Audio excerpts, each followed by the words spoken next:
Hey guys, Wolvie here. This is RWBY Volume 8, Chapter 6. And you guys know the drill. Any opinion in this video is my opinion only. And we're also going to be doing a bit of synopsis, what I think about it, and some stuff where I think is going to happen in the future chapters. So sit back, relax, and enjoy the show. So for Chapter 6, it's called Midnight, and what we've kind of noticed here so far for Volume 8 is that every title instead of the chapters is in single words, which I think it's working for this volume so far, in my personal opinion. Why fix something that's not broken? So with that, we do know that Chapter 6 is called Midnight, and this gives us more of Cinder's backstory, how she came to be who she is at this moment in time in the sense of the events that's been going on in the show thus far. Now, we do know that she has been a murderer since she was young.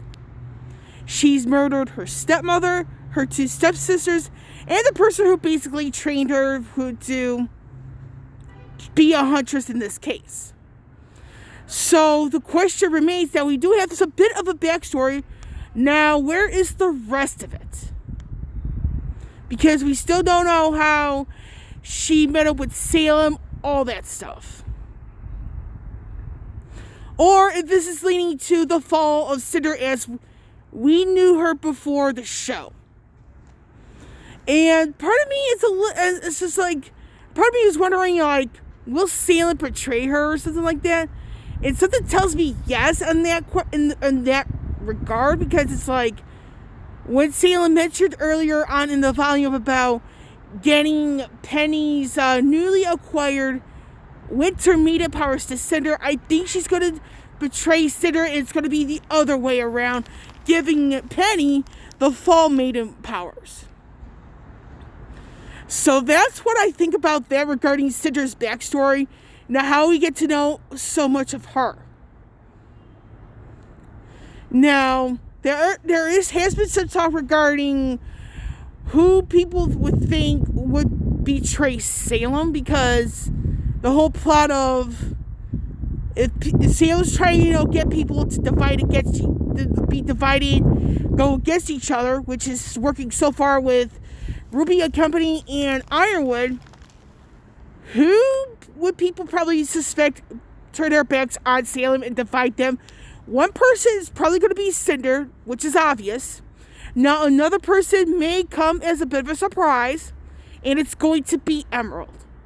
I think, in my personal opinion, that Emerald will be the one who betrays Cinder, who also betrays Salem, and helps RWBY and Company.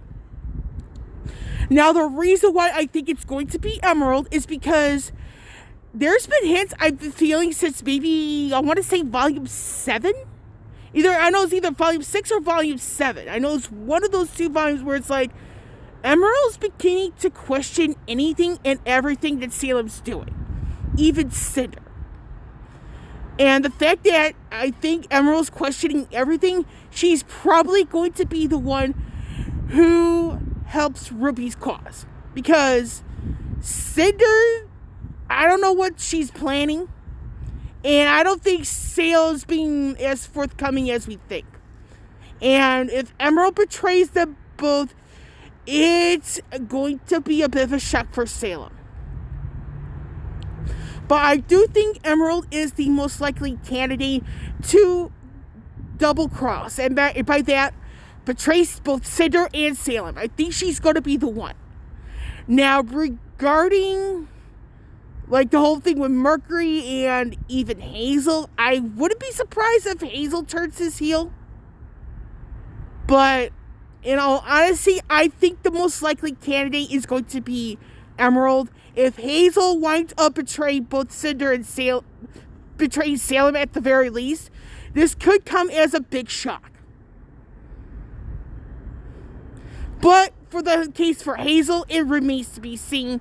I do feel that Emerald has a more likelihood to betray Salem as well as Cinder, if it's not just Cinder herself. Because if you think about Salem, what she's trying to do, it's supposed to consider what she's trying to do. They're two different goals.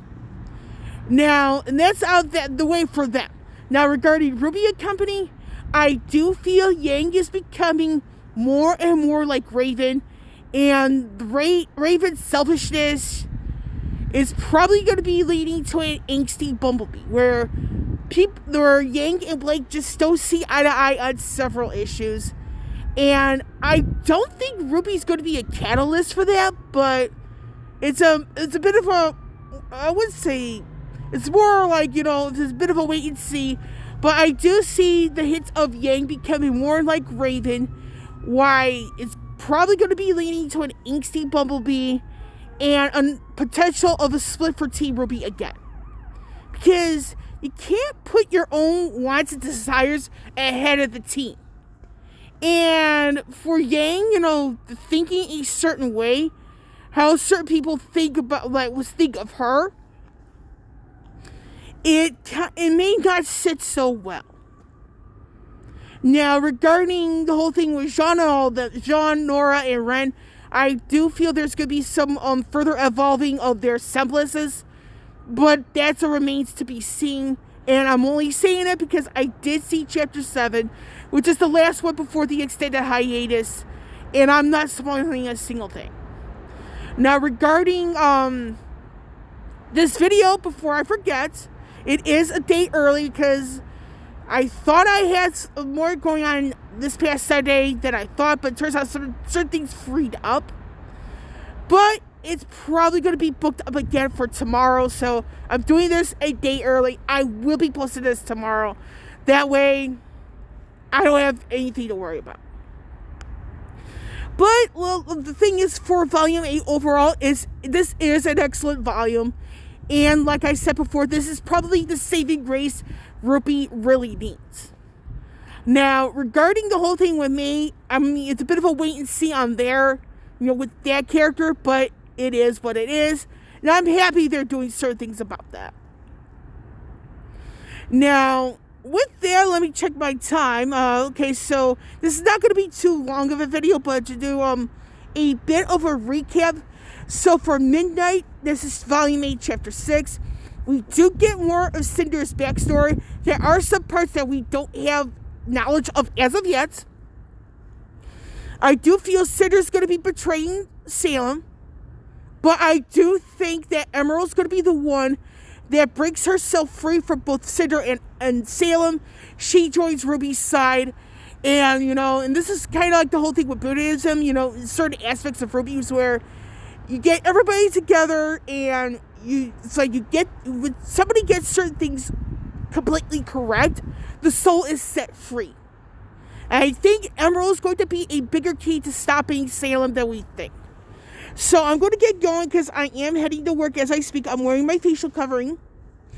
So that's it on that. So hopefully I get to do Chapter 7 the Sunday after Christmas. So that way it gives me time to rest and think about certain things. So this is it on this video. So with Wolvie here signing off, I will catch you all on the flip side.